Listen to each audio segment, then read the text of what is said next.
Hi everybody, welcome back to Hard Enduro and Adventure Media. What's going on? Well, I'll tell you what's going on. We've got the GPX TSE 250R. I've got the first bike in the country, the first customer to buy one in the country, in the UK, and I'm pretty happy with what I've got. Now, I'm going to try and keep this video short, maybe 10 minutes at the most. It's an introductory video because, as the title of the video says, the journey begins. And the journey is beginning with GPX.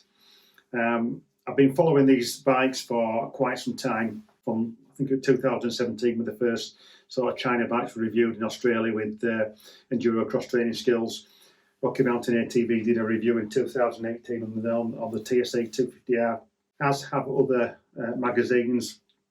There's been videos on them. But in a nutshell, the bikes came about by a company in Utah, America, USA Motor Toys.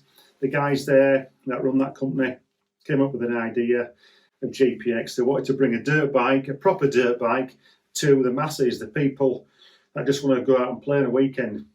You know, not necessarily race, but it's guys who want to get together with their other buddies, go on single track rides, trail rides, that sort of thing.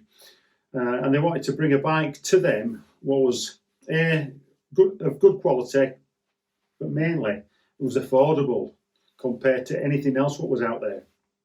So they've gone to a Chinese manufacturer, and GPX has been born, and we're here now with this bike, which, yeah, I know it resembles a KTM, but under the skin it's nothing like a KTM really.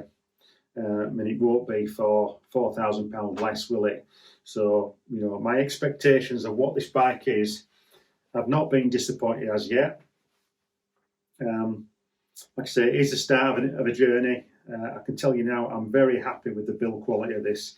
But it's got its shortcomings and all. It's old school technology in a modern chassis. Cable clutch, you know.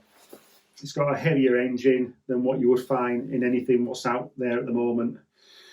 But it's not a lot to pay to have a little bit extra weight for the savings that you're going to be gaining. Now,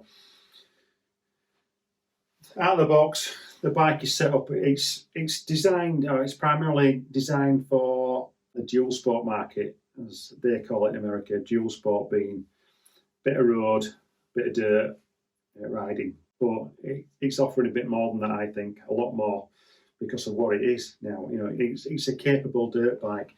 When you look at what's available on the market now in the region of £5,000 to maybe £6,000 as a dirt bike, you're looking at a Honda CRF 250 or 300L 4-stroke with a quite heavy, substantially heavier than this. This is 111 kilos.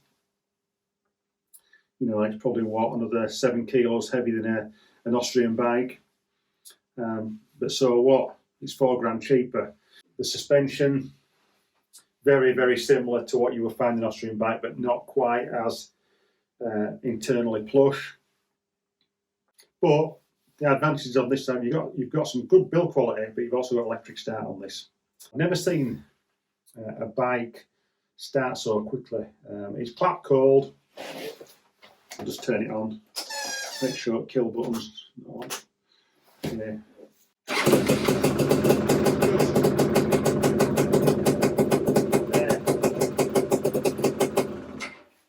It's just instant is the fire up on it. It just, you know, from cold, that is. And that's, you know, it really impressed me, did that. Now, if you wanted to buy one of these bikes in the US, you would do it one of two ways. Firstly, you could buy the bike on the GPX website, order it, pay your money, and then the bike would be delivered to your house in a crate, in a box, you know, all crated up, and then you then build it up yourself. Or it will go to a dealer and you can pick it up pre-assembled, ready to go. Okay, what I would say is that, like I found out, I picked this bike up in a box, and I built the bike up, and there are a few little things that I've had to rework on this bike. I didn't like the handlebars for one, because they're not going to work with my wraparound bars, so I've put some different bars and I've got some rental bars on. And also the side stand. Now, if you look at the side stand, When I first got it and started fitting it together, the side stand only came up to that point there. I think it was somewhere, sorry, there about there. So what I've had to do is, to make it go higher to that point, is just machine a small recess in the stand, which took me about 10 to 15 minutes at my friend's house. And the only thing that I don't like about the bike is the side stand just sticks out a little bit more than it would do normally. Okay, that is it. Everything else, I'm just pretty much blown away by it all. I've not ridden it fully as yet. I've been up and down the street on it. I need to get the jet styling a bit more. I think I'm happy now with the main jet on it. I think we need to just see the pilot jet, drop that down maybe 1 or 2 more before it's properly dialed in. But over the next weeks, months, I'll be doing lots of videos on this. This is my project. It's my own bike. I pay for it myself. You know, we'll be doing stuff at Eurotech in terms of seeing what we can do with improving it, what we can do with suspension. Like I say, out of the box, it's a trail bike, but I think it's got a lot of capabilities if we do some sort of upgrades. So that's where we are at the moment with this.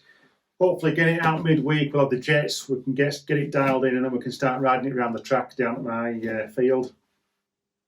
And then we can start doing some other things. The plan is to race it as well and see what it'll do.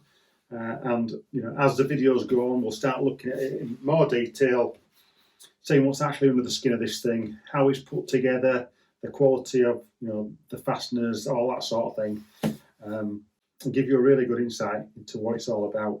I think GPX have done a cracking job.